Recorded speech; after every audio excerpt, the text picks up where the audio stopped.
चलिए पढ़ते हैं ब्रिटिश राज का सामाजिक और आर्थिक प्रभाव। मतलब ब्रिटिश के कालखंड में क्या सोशली रिफॉर्म्स हुए और क्या इकोनॉमिकली रिफॉर्म हुए। अच्छा ये बताइए वो रिफॉर्म करना ही क्यों चाहते थे? वो भारतीय व्यवस्था में सामाजिक व आर्थिक रूप से रिफॉर्म क्यों करना चाहते थे? क्या उनका ये पक्ष था कि भारत सामाजिक रूप से सुदृढ़ हो जाए या भारत आर्थिक रूप से सुदृढ़ हो जाए, इस वजह से हम ये रिफॉर्म्स कर रहे हैं? देखिए, जो भी सामाजिक रिफॉर्म और इकोनॉमिक रिफॉर्म का उनका उद्देश्य था वो है ब्रिटिश हितों का संरक्षण करना। ब्रिटिश हितों का कैसे वो संरक्षण करेंगे? अगर आप नॉर्मली देखिए, अगर वो सामाजिक सुधार करेंगे तो लोगों के अंदर सामाजिक जागरूकता आएगी। सामाजिक रूप से अगर जागरूक होंगे तो वो ब्रिटिश, जो भी ब्रिटिश के मापदंड हैं उनको आराम से वो फॉलो करेंगे। अगर वो सामाजिक रूप से सजग हो जाएंगे, सामाजिक रूप से मजबूत हो जाएंगे, तो वो कहीं ना कहीं शिक्षित होने का प्रयास करेंगे।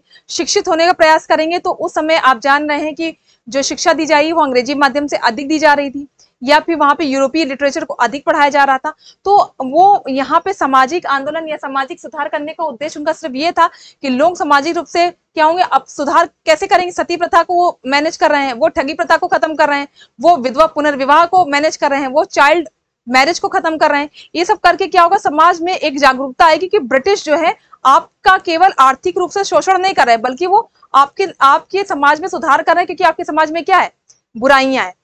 तो ये चीज दिखाने के लिए वो सामाजिक सुधार कर रहे थे। उनके सामाजिक सुधार के पीछे की बस यही मंशा थी कि हम ये सामाजिक सुधार करके थोड़ा सामाजिक रूप से अच्छा करके चीजों को हम अधिक से अधिक जनसंख्या को अपने पक्ष में कर दें, अपने पक्ष अर्थात ब्रिटिश अपने पक्ष में कर दे, उनको शिक्षित करके उन्हें ऐसा बना दे जो रंग रूप में तो भारतीय हो, लेकिन जब वो बोलचाल में या भाषागत रूप में देखा जाए तो वो कैसे लगे, वो ब्रिटेन के निवासी लगे। इसीलिए यही उद्देश्य था उनके सामाजिक सुधार था। और इसके अलावा हम देखें आर्थिक प्रभाव या आर्थिक जो भी उन्होंने सुधार किए, रैयतवाड़ी व्यवस्था, महालवाड़ी व्यवस्था और स्थायी बंदोबस्त लेके आए, और उन्होंने भू राजस्व की दर को अपने हिसाब से क्या किया, एडजस्ट किया। हर एरिया में कहा कुछ एरिया जहाँ रैयतवाड़ी व्यवस्था को स्टैब्लिश किया, कुछ एरिया में महालवाड़ी और कुछ एरिया में स्थायी बंदोबस्त। इसके पीछे उनका उद्देश्य ये था कि वो सारी जगह की भू राजस्व व्यवस्था को एक जैसे मैनेज नहीं कर सकते। जहां जैसी उनको व्यवस्था लगी, अगर वहां पे उनके जो अधिकारी की पहुंच आसान थी तो उन्होंने सामने से टैक्स लेना शुरू किया। जहां उन्हें लगा वहां डायरेक्ट कनेक्ट वो नहीं कर सकते थे, वहां पे उन्होंने मीडिएटर के रूप में जो है जमींदार को लेके आए। तो इस तरह की जो भी सामाजिक और आर्थिक प्रभाव या आर्थिक जो भी रिफॉर्म्स हो रहे थे वो कहीं ना कहीं ब्रिटिश हितों को साधने के लिए हो रहे थे, ना कि वो चाहते थे कि भारतीय या भारत के लिए कोई हम आर्थिक या सामाजिक सुधार करें। एक एक करके हम उन पर डिस्कशन करेंगे, और साथ ही साथ आप देखेंगे इन सुधारों में राजा राम मोहन राय, दयानंद सरस्वती, ठीक है, इन बड़े नेताओं ने या बड़े जो रिफॉर्मर्स हैं इन्होंने क्या किया, इनका सहयोग किया। एक एक करके इस पर डिस्कशन करते हैं।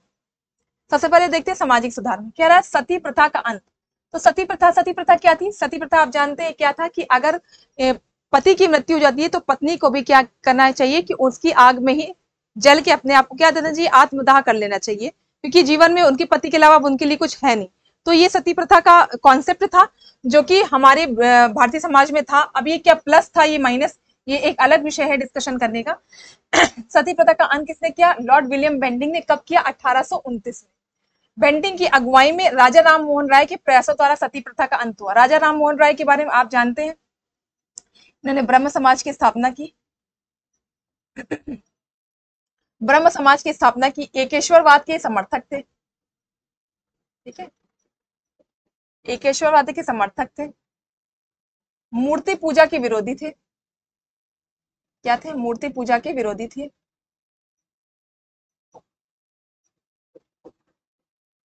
और क्या थे कि चाइल्ड मैरिज के विरोधी थे। चाइल्ड मैरिज के क्या थे? विरोधी थे, ठीक है। आप देखिए जो राजा राम मोहन राय थे उन्होंने क्या किया था, ब्रह्म समाज की जब स्थापना की वो एकेश्वरवाद के समर्थक थे, मूर्ति पूजा के विरोधी, चाइल्ड मैरिज के विरोधी थे। इन्हीं ने इनके इस प्रकार का ब्रह्म समाज में रह के वो रिफॉर्म ही तो कर रहे थे। तो उसमें से वन ऑफ द रिफॉर्म था सती प्रथा का अंत करना।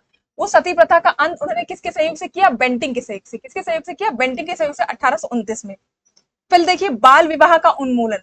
मैंने कहा था ना चाइल्ड मैरिज के वो क्या थे? खिलाफ थे। बचपन में जो है शादी बच्चों की नहीं की जानी चाहिए, इसके वो खिलाफ थे। तो राजा राम मोहन राय ने केशव चंद्र सेन और कुछ अंग्रेज अधिकारियों द्वारा बाल विवाह का उन्मूलन कर लड़कों के लिए विवाह की उम्र 18 ईयर्स और लड़कियों के लिए 14 वर्ष निर्धारित की। देखिए अब देखो राजा राम मोहन राय और केशव चंद्र सेन इन दोनों के प्रयासों से क्या हुआ कि बाल विवाह का उन्मूलन हुआ और एक एज डिसाइड कर दी कि लड़कों की ये लड़कियों के लिए ये किया। विधवा पुनर्विवाह के समर्थक थे। आप देखिए उन्होंने कहा 1856 में एक कानून द्वारा ईश्वर चंद्र विद्यासागर द्वारा अंग्रेजी अधिकार में कानूनी रूप दिया गया। देखो विधवा पुनर्विवाह के ये भी समर्थक, लेकिन इसके प्रति कानून जो बनाया गया उसमें जो सहयोग किया है वो किसने किया, ईश्वर चंद्र विद्यासागर ने 1857 में किया। तो आप देख लीजिए राजा राम मोहन राय के लिए एक क्वेश्चन आता है कि कब इसने स्थापना की थी ब्रह्म समाज की, तो 1828 में की थी। ठीक है, 1828 में ब्रह्म समाज की स्थापना थी। उस समाज के माध्यम से उन्होंने एक प्लेटफॉर्म बनाया था, जिस प्लेटफॉर्म के माध्यम से वो अपने रिफॉर्म्स को लोगों तक क्या कर रहे थे, पहुंचा रहे थे। आगे ब्रह्म समाज में द्वारकानाथ टैगोर जुड़ते हैं, उसके बाद केशव चंद्र सेन जुड़ते हैं। उसके बाद धीरे धीरे क्या होता है, जब ब्रह्म समाज आगे की ओर बढ़ता है और राजा राम मोहन राय की जब ब्रिस्टन में मृत्यु हो जाती है, लंदन में, जब वो अकबर सेकंड का नहीं है कि अकबर सेकंड की जब वो पेंशन बढ़वाने के लिए वो ब्रिटेन गए होते, वहीं पर उनकी क्या हो जाती है, मृत्यु हो जाती है। उसके बाद धीरे धीरे ब्रह्म समाज का क्या होने लगता है, विघटन होने लगता है और ब्रह्म समाज दो पार्ट में डिवाइड हो जाता है। एक पार्ट का नेतृत्व द्वारिकानाथ टैगोर कर रहे होते हैं और एक का नेतृत्व केशव चंद्र सेन कर रहे होते हैं। ठीक है, ये अलग मुद्दा है, ये एक विस्तृत चीजें हैं, लेकिन जो चीजें हैं वो मैंने आपको बता दी क्या क्या है। तो वो जो कॉन्फ्लिक्ट हुआ है और द्वारकानाथ टैगोर अलग हुए, केशव चंद्र सेन अलग हुए। द्वारकानाथ टैगोर ने अपने ब्रह्म समाज को आदि ब्रह्म समाज कहा और इन्होंने अपने भारतवर्षीय ब्रह्म समाज की स्थापना की, केशव चंद्र सेन ने। फिर आगे केशव चंद्र सेन ने की जो भारतीय ये ब्रह्म समाज, इनमें फिर एक स्प्लिट होता है, फिर ये टूटता है। तो इस तरह की चीजें आगे बढ़ती जाती है। कुल मिला के राजा राम मोहन राय के लिए इतना समझ लीजिए कि वो एक अच्छे सोशल रिफॉर्मर थे। चूंकि आप राजा राम मोहन राय के बारे में ये भी जान रहे हैं कि वो एक अच्छे क्या थे, लिंग्विस्टिक थे। उन्हें बहुत सारी लैंग्वेज आती थी, जैसे अरबी आती थी उनको फ्रेंच आती थी, जर्मन, अंग्रेजी, हिब्रू, अरेबिक, इन सब जो है ये लैंग्वेज को जानते थे। साथ ही साथ ये क्या कहते थे, भारतीयों को शिक्षित करने के पक्षधर में थे। साथ ही साथ इनको कहा जाता प्राचीनता और नवीनता के मध्य सेतु, क्योंकि उन्होंने प्राचीन विचारों को भी थोड़ा बहुत कंटिन्यू रहा और उनमें नवीन विचार लेके आए, इसलिए प्राचीनता और नवीनता के बीच इनको क्या कहा जाता है, सेतु के रूप में। भारतीय राष्ट्रवाद का जनक भी कहा जाता है इन्हें। तो इन सब नामों से इनको संबोधित किया जाता है, कारण है इनके सोशल रिफॉर्म्स। ठीक है, चूंकि राजा राम मोहन राय के बारे में मैंने बता दी। विधवा पुनर्विवाह के लिए पूछे तो ईश्वर चंद्र विद्यासागर सहयोग से 1856 में एक ये लॉ लागू किया गया। ठीक है, ये सुधार थे। इसके अलावा आर्थिक सुधार क्या किया, इससे पहले वाली वीडियो में मैंने आपको स्थायी बंदोबस्त, रैयतवाड़ी व्यवस्था और महालवाड़ी व्यवस्था के बारे में बताया था। अब आपको बता दें किस किस एरिया में ये लागू थी। मैंने कहा ना कि केवल सिर्फ एक ही एरिया में, एक ही क्षेत्रफल में एक ही बंदोबस्त इन्होंने ऑल ओवर इंडिया, जहां जहां उनका एरिया था, बंगाल, बिहार, उड़ीसा, ठीक है, इन एरिया में जरूरी नहीं कि उन्होंने सेम ही चीजों को लागू किया, उन्होंने चीजें क्या की, अलग अलग तरीके से इन जगह को लागू किया। तो सबसे पहले स्थायी बंदोबस्त कहाँ कहाँ लागू किया, कौन इसका जनक था, 1793 में कॉर्नवालिस द्वारा भू राजस्व की स्थायी बंदोबस्त प्रणाली की शुरुआत की गई। तो सबसे पहले स्थायी बंदोबस्त स्टार्ट किसने किया, तो आप बता सकते हैं कॉर्नवालिस ने स्टार्ट किया। इसे मैंने बताया था पिछले वीडियो में भी, स्तमरारी पत्र, जागीरदारी पद्धति, मालगुजारी आदि नामों से भी जाना जाता है। कह रहा है कि कितने परसेंट, जितना भी कैप्चरिंग एरिया ब्रिटिश का था उसके 19% एरिया में क्या था, स्थायी बंदोबस्त लागू था। स्थायी बंदोबस्त में मीडिएटर अगर पूछा जाए तो मीडिएटर कौन होते थे, तो मीडिएटर थे जमींदार, जो कि भू राजस्व वसूल करके ब्रिटिश सरकार को पहुंचाते थे। दूसरी है रैयतवाड़ी, तो आप ध्यान रखिएगा जो स्थायी है वो कितना है, 19%। स्थायी बंदोबस्त कितना है, वो है 19%। फिर रैयतवाड़ी व्यवस्था की बात करते, इसके जन्मदाता कौन थे, टॉमस मुनरो, कैप्टन रीड। इन्होंने इस व्यवस्था को क्या किया था, लागू किया था। सर्वप्रथम कहाँ लागू हुई थी, तमिलनाडु के बारामहल जिले में सर्वप्रथम रैयतवाड़ी व्यवस्था यही लागू हुई थी। कहाँ कहाँ लागू थी, आप देखिए, जो भी ब्रिटिश भारत की 50% एरिया है, स्थायी बंदोबस्त। ठीक है, फिर रैयतवाड़ी कहाँ पर लागू थी, रैयतवाड़ी लागू थी 50% एरिया में। ठीक है, और कहाँ कहाँ ये व्यवस्था, मद्रास, जो कि तमिलनाडु के बारामहल में पहले लागू हो गई थी। इसके अलावा मद्रास, बंबई, कुछ हिस्से पूर्वी बंगाल, असम और कुर्ग, कर्नाटक का एक भाग में लागू थी। 50% एरिया का कवर करता है। इसमें जो टैक्स दे रहे थे वो क्या होते, कौन, कृषक सीधा टैक्स देते थे। जो फार्मर्स है is responsible to given the tax to the British government. Mahalwari व्यवस्था कहाँ कहाँ लागू थी, देखो यूपी की जो इलाके हैं, अगर यूपी के लिए पूछा जाए कि कौन सी आर्थिक व्यवस्था लागू थी, तो आप कहेंगे महालवाड़ी। मध्य प्रांत में पंजाब के कुछ परिवर्तनों के साथ लागू की गई। ये ब्रिटिश भारत के कुल क्षेत्रफल का 30%। तो आप देखिए जो महालवाड़ी है वो 30% एरिया को कवर करी। कितने परसेंट एरिया को कवर की? 30% एरिया को कवर करी। अब देखिए रैयतवाड़ी जो डायरेक्ट टैक्स दे रहे थे वो 50% एरिया को इजी थी।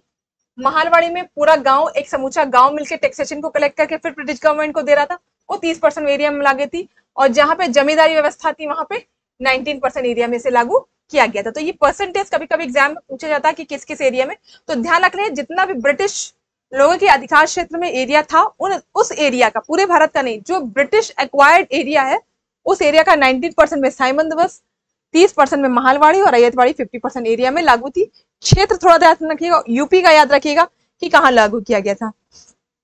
इन सब के पीछे आप देख लीजिए उद्देश्य सिर्फ ये था अधिक से अधिक राजस्व वसूल करना। अच्छा, इस राजस्व का यूज ब्रिटेन अपने जो है यूज के लिए करता था। रेलवे लाइन का जो भी विस्तार किया गया, तो क्या आपको लगता है कि रेलवे लाइन का विस्तार जो किया गया है वो ब्रिटेन ने अपने पैसे से किया? नहीं, जो हमारा राजस्व लेते थे उसी से उन्होंने क्या किया, हमारा इंफ्रास्ट्रक्चर डेवलप किया।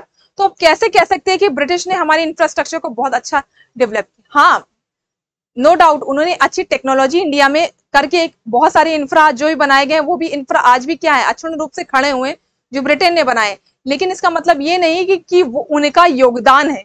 हमारे राजस्व से हमारे यहाँ तुम इंफ्रा डेवलप करो, उस इंफ्रा का यूज आप स्वयं अपने ट्रेड में कर रहे हो, तो आपने अपने वेलफेयर के लिए वो इंफ्रा डेवलप किया है। वो जो सामाजिक जो संरचनात्मक ढांचा आपने विकसित किया वो आप अपने व्यापार के लिए किया कि आपके आवागमन के साधन क्या हो गए, आराम हो सके, आपका कच्चा माल आराम से क्या हो सके, भारत से ब्रिटेन जा सके, और जो आपका तैयार माल है वो ब्रिटेन से भारत आ सके कि वो बेच सके। भारत एक तो कच्चा माल का निर्यातक हो गया था, और बने हुए माल जो वहां की औद्योगिक क्रांति के फलस्वरूप जो भी वहां पे मशीनों से द्वारा जो माल बनते थे उनके हम क्या हो गए थे, आयातक। मतलब हमारे ही माल का तुम रीयूज करके हमें वापस कर रहे हो। तो इस तरह की स्थितियां भारत में पैदा हो रही थी। साथ साथ ये बंदोबस्त से क्या नुकसान हुए, नील की खेती करने के लिए लोगों को बाध्य किया गया। आप जानते हैं कि आपको अपने खेत का कुछ हिस्से में, जिसको तिनकटिया पद्धति कहते थे, उस एरिया में आपको नील की खेती करना क्या था, अनिवार्य थे। और इस नील की खेती से क्या होता था, जो लैंड है वो अनफर्टाइल हो जाती थी, अनुवर्रक हो जाती थी, वो उर्वरक नहीं बचती थी जिससे कि आप वहां पे ग्रेन्स को प्रोड्यूस कर सकें। तो इस तरह की व्यवस्था रखी गई, इस तरह की व्यवस्था को लागू किया गया। इसके बाद नील विद्रोह भी हुए, दीनबंधु ने अपनी बुक में भी इसका जिक्र किया है। तो इस तरह की चीजें आर्थिक व्यवस्था को इतना जटिल कर दिया ब्रिटेन ने, ब्रिटिश व्यवस्था ने, और केवल किसके लिए, अपने यूज के लिए, ना ही भारतीयों के यूज के लिए। इसी क्रम में हम लोग आगे बढ़ते हुए नेक्स्ट चैप्टर पर नेक्स्ट क्लास में डिस्कस करेंगे। तब तक आप लोग इसे पढ़िए, अच्छे से समझिए, कुछ समझ में ना आए कमेंट बॉक्स में कमेंट करिए। फिर इसके बाद जैसे ही हिस्ट्री खत्म होती है हम उसके क्वेश्चन आंसर को वीडियो के माध्यम से बताने का प्रयास करेंगे। तब तक धन्यवाद, हंसते रहिए, मुस्कुराते रहिए और पढ़ते रहिए।